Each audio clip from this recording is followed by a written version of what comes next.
আমার নাম রিফা।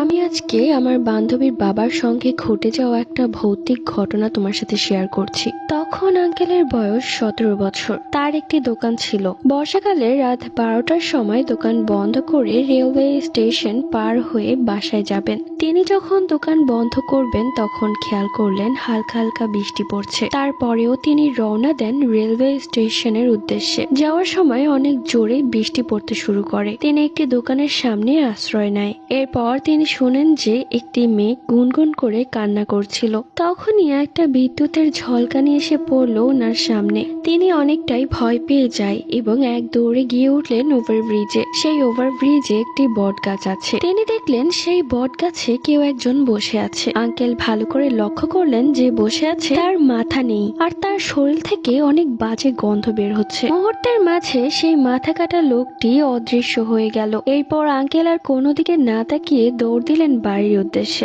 একবার পেছন ফিরে তাকিয়েছিলেন, তখন তিনি দেখলেন ওভারব্রিজের সাথে বট গাছে কিছুক্ষণ আগে যে মাথা কাটা মানুষকে দেখে এসেছে সেই রকম 7 জন ডালে বসে আছে। এরপর তিনি দোয়া পড়তে পড়তে বাড়ি ফিরেন। বাসায় এসে দেখেন রাত 3টা বাজে এবং এই স্টোরিটি লিখে